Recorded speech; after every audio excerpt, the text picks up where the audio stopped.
Hindi honours के छात्र छात्रा मित्रों, इसके पूर्व हमने अलंकार के बारे में ऑनलाइन कक्षा के जरिए आपको जानकारी दी। कविता जिस तरह से अलंकृत होने के बाद सुंदर हो जाती है, यानी काव्य की आत्मा, काव्य की सत्ता अलंकार में है, काव्य में अलंकार की सत्ता निहित होती है, उसी तरह छंद भी कविता की आत्मा होती है। छंदोबद्ध कविता ही नियंत्रित रह पाती है। जैसे नदी की धारा को बांधने के लिए हम बांध बांधते हैं, उसी तरह कविता को नियंत्रित करने के लिए हम छंदों में आबद्ध करते हैं। छंदबद्ध कविता में लयात्मकता होती है, गुणग्राहकता होती है। तो आइए छंद पर हम बात करें, छंद की विवेचना करें। छंद क्या होता है, उसकी परिभाषा क्या होती है, तो देखें।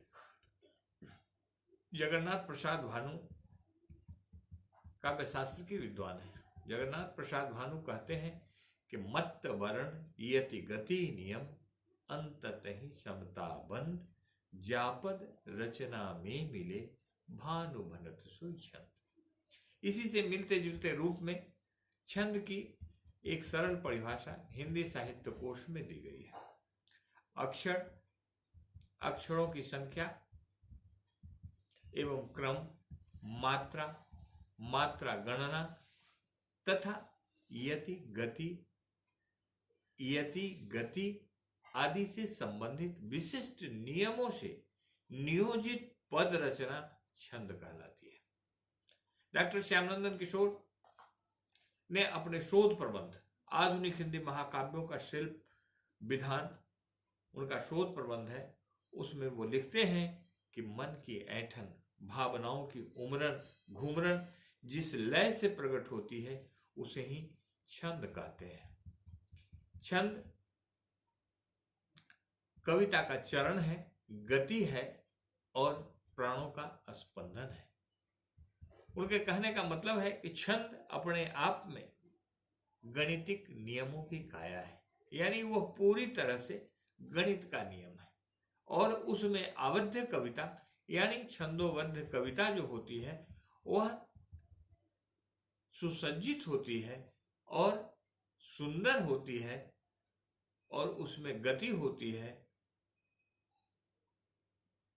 और कविता का चरण जो है वह पूरा होता है, तो कविता व्यवस्थित होती है। वह मूलतः कविता के रूप में हमारे बीच आती है और अपने अर्थ से कविता को सार्थक करती है। अभिप्राय यह कि छंद अपने आप में, हमने कहा कि गणितक नियमों की काया है, जिसमें भाषा की लय आत्मा बनकर प्रतिष्ठित रहती है। यह भावों के अनुकूल ध्वनि की तरंग भंगिमा से परिचालित रहती है। दूसरे शब्दों में अमूर्त लय के मूर्त रूप को छंद कहा जाता है। छंद जो है वह कविता का अनिवार्य अंग है। यद्यपि काव्य की किसी परिभाषा में इसका उल्लेख नहीं मिलता है। इसका कारण है कि लय और छंद से परे कविता की कल्पना नहीं की जा सकती है। मैंने पीछे भी कहा है कि बिना लय और छंद के कविता की कोई कल्पना नहीं की जा सकती है। इसलिए आज की कविता में छंद की प्राचीन परिपाटी भले ही न मिले, मगर उसकी लयात्मकता को अस्वीकार नहीं किया जाता है। छंद से निबद्ध भाव न केवल स्थायित्व पा सकते हैं, बल्कि सहज बोधगम्य और स्मरणीय हो जाते हैं। व्युत्पत्ति की दृष्टि से छंद की परिभाषा हम देखेंगे तो आच्छादते इति छंद, अर्थात जो भावों को आच्छादित करे वह छंद है। इस विषय में एक मनोरंजक कथा छागलोपनिषद में आती है। छागलोपनिषद में एक कथा यह है कि मृत्यु भय से निजात पाने के लिए, त्राण पाने के लिए देवताओं ने त्रय विद्या में प्रवेश कर अपने को छंदों से आच्छादित कर दिया। यानी छंदों से आच्छादित कर लिया। देवताओं को आच्छादित करने के कारण ही मंत्रों को छंद कहा गया है। यानी मंत्र जो भी हैं वह छंदों से आबद्ध है। और आज इस तथ्य को कौन स्वीकार नहीं करेगा कि जो भाव छंदों को आच्छादित हो जाए वे सदा के लिए अमर हो जाते हैं। छंदों के मुख्यतः दो भेद हैं, एक मात्रिक और दूसरा वर्णिक। इनकी परिभाषा देते हुए पूर्व छंद शास्त्र के कुछ पारिभाषिक शब्दों का विवेचन प्रस्तुत है। छंदों के अध्ययन में इसका ज्ञान अपेक्षित ही नहीं अनिवार्य है। आइए देखते हैं। पहला, वर्ण। वर्ण क्या है? उच्चारण की दृष्टि से अखंडित ध्वनि को वर्ण या अक्षर कहते हैं। वर्ण या अक्षर दोनों एक ही चीज है। अखंडित ध्वनि को वर्ण या अक्षर कहते हैं। उदाहरण के लिए कमान में क, मा और न अलग अलग एक एक अक्षर का वर्ण है। वर्ण के दो भेद हैं, हर्ष और दीर्घ। हर्ष को लघु और दीर्घ को गुरु कहते हैं। लघु वर्ण को सूचित करने के लिए एक चिन्ह, लघु वर्णों को सूचित करने के लिए चिन्ह बनाया गया है। चिन्ह का और गुरु वर्ण के लिए ड की तरह चिन्ह है। ड की तरह जो चिन्ह है वो गुरु के लिए पाई, पूर्ण विराम की तरह जो चिन्ह आता है वह गुरु के लिए, और लघु के लिए पाई आकार का जो चिन्ह है वह लघु के लिए और गुरु के लिए ड आकार का चिन्ह का प्रयोग किया जाता है। आप देख सकते हैं कि क और न लघु वर्ण तथा मा गुरु वर्ण है। इसमें ऊपर की पंक्ति में आप देख रहे हैं कमान में क और न जो है वो लघु वर्ण है और मा जो है आकार वाला वो गुरु वर्ण है। गुरु वर्ण अर्थात विकारी वाला यानी ड वाला, और लघु जो है वह पाई वाला है। दूसरा, वर्ण के बाद हम आते हैं मात्रा पर। मात्रा क्या है? मात्रा वर्ण के उच्चारण काल की इकाई को मात्रा कहते हैं। दूसरे शब्दों में एक वर्ण के उच्चारण में लगने वाले समय को मात्राओं द्वारा मापा जा सकता है। इस दृष्टि से हर्ष स्वर और व्यंजन की एक मात्रा तथा दीर्घ स्वर और व्यंजन की दो मात्रा मानी गई है। यानी समझ रहे हैं, मात्रा में जो गिनती होती है वह एक वर्ण के उच्चारण में लगने वाले समय को मात्राओं द्वारा मापा जाता है। हर्ष स्वर व्यंजन की एक मात्रा तथा दीर्घ स्वर और व्यंजन की दो मात्रा मानी जाती है। वर्ण और मात्रा में मूलभूत अंतर यह है कि वर्ण एक रहने पर भी उसमें एक से अधिक मात्रा हो सकती है। उदाहरणार्थ देखिए, काम, काम में का और म। काम में यानी का और म दोनों में एक एक वर्ण है, लेकिन मात्रा की दृष्टि से का में दो मात्राएं हैं, एक क का और दूसरा आकार का, और म में एक मात्रा है। इस तरह से लघु गुरु नियम की ओर हम बढ़ते हैं तो ऊपर कहा जा चुका है कि हर्ष वर्ण, लघु और दीर्घ वर्ण गुरु कहे जाते हैं। चूंकि हर्ष और दीर्घ स्वरों के गुण हैं, अतः वर्णों की गणना इसी आधार पर की जाती है। जैसे य, ई, उ, री तथा उसमें युक्त वर्ण जैसे क हर्षिकार की, क हर्षुकार कु और क्री को लघु वर्ण कहते हैं। आगे आइए तो आ, ई, ए, ऐ, ओ तथा औ एवं इनमें संयुक्त व्यंजन जैसे का, क दीर्घकार की, क हर्षुकार क दीर्घकार कु, क पर एक ले के, क पर दू एक ले कई और क ओकार को, क ओकार कौ आदि को गुणवर्ण कहते हैं। इन सामान्य नियमों के अतिरिक्त लघु और गुरु के विशिष्ट नियम है। लघु वर्ण के ऊपर चंद्र बिंदु हो तो उसे लघु ही माना जाता है। लघु वर्ण के ऊपर बिंदु हो तो उसे लघु ही माना जाता है। ए और ओ कभी कभी लघु मान लिए जाते हैं। तीसरा, संयुक्ताक्षर लघु माना जाता है। यानी जैसे चौथा में आप देखेंगे कि कभी कभी उच्चारणगत वैशिष्ट से गुरुवर्ण लघु हो जाता है। नेक्स्ट है, ह्रस्व स्वर के उपरांत यदि अनुस्वार, विसर्ग या संयुक्ताक्षर हो तो ह्रस्व स्वर को गुरु मान लिया जाता है। इस तरह से अनुस्वार तथा विसर्ग वाले वर्ण जो है, अनुस्वार और विसर्ग वाले वर्ण जो है वो गुरु माने जाते हैं, तथा संयुक्ताक्षर के पूर्व वाले ह्रस्व स्वर पर यदि बलाघात नहीं हो तो उसे गुरु न मानकर लघु ही माना जाता है। ह्रस्व दीर्घ मात्रा को देखिए, अ, ई, उ, री, इन वर्णों की, इनमें युक्त व्यंजनों में एक मात्रा होती है तथा आ, ई, उ, ए, ऐ, ओ, औ आदि स्वरों और इसमें युक्त वर्णों की 2 मात्राएं गिनी जाती है। संयुक्ताक्षरों के संबंध में कुछ नियम नीचे लिखे गए हैं, जिन्हें आप देखिए। संयुक्ताक्षर रहने पर उससे पहले ह्रस्व वर्ण की 2 मात्रा गिनी जाती है और संयुक्ताक्षर का एक वर्ण गिना जाता है। अगर हम बोर्ड पर होते तो बोर्ड पर आपको बताते कि कैसे ये गणना गिनी जाती है। जैसे परिश्रम में री की 2 मात्राएं होती है, र हर्षिकार री की 2 मात्राएं होती है। परिश्रम प में 1 मात्रा, री में 2 मात्राएं, स्र और म में 1 मात्रा है। 1 मात्रा गिनेंगे, स्र की 1 मात्रा गिनेंगे। उसी तरह शब्द के आरंभ में आने वाले ह्रस्व संयुक्ताक्षर की 1 मात्रा गिनी जाती है। जैसे प्रबल, प्रताप, क्रम, व्रत आदि में प्र, क्र, व्र आदि की 1 मात्रा गिनी जाएगी। तथा शब्दांत के आधे अक्षर अर्थात हलंत वर्ण की 1 मात्रा होती है, जो प्राय पूर्व ह्रस्व वर्ण में गिनी जाती है।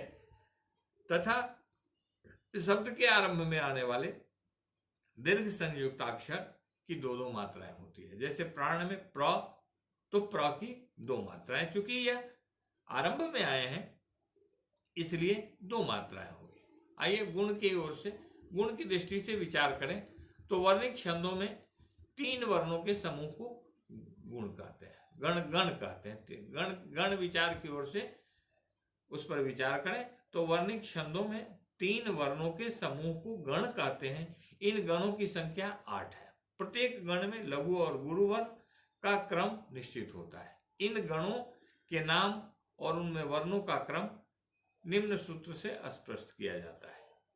यमाता, राजभावन, सलगा। इस सूत्र का प्रत्येक अक्षर गण के नाम को और प्रत्येक 3 अक्षरों का समूह वर्ण के लघु गुरु के रूप को व्यक्त करता है। उदाहरणार्थ य अक्षर है, यह अक्षर से यगन नामक गण का बोध होता है। और या माता इन 3 अक्षरों से सूचित होता है कि यगन में 1 लघु और 2 गुरु होता है। पूरी तालिका नीचे प्रस्तुत है, जिसे हम आपको बाद में बताएंगे कि गण सूत्र, रूप और उदाहरण। यगन या माता 1 गुरु, तो इसको हम आपको बाद में बताएंगे कि भगन मगन में कितने गुरु और कितने मातारा की गणना होती है। इसमें नगन, रगन, जगन, भगन, नगन, सगन, इन वर्णिक छंदों का विधान इन्हीं गणों के द्वारा होता है, जिसमें यति गति। प्रत्येक पद्यात्मक रचना में एक प्रवाह होता है। पढ़ने के समय इससे स्पष्ट लक्षित हो जाता है कि यही प्रवाह जो छंद की लय पर आधारित होता है पारिभाषिक रूप से गति कहलाता है। इस गति के अभाव में कविता का पाठ या गायन करने से असुविधा होती है, गायन करने में असुविधा होती है और कविता अभिष्ट प्रभाव नहीं उत्पन्न कर। जैसे नीरव संध्या में प्रशांत, नीरव संध्या में सारा ग्राम प्रांत डूरा। जैसे मान लीजिए कि गद्य वाक्य है, नीरव प्रशांत संध्या में सारा ग्राम प्रांत डूबा है। लेकिन इसी पंक्ति को पंत कैसे कहते हैं? पंत कहते हैं नीरव संध्या में प्रशांत डूबा है सारा ग्राम प्रांत। अब इनको और ऊपर वाली पंक्ति को पढ़ने में जो भेद प्रकट होता है वही गति है। तो गद्य में जो गति है वो पद्य में उतनी नहीं आती।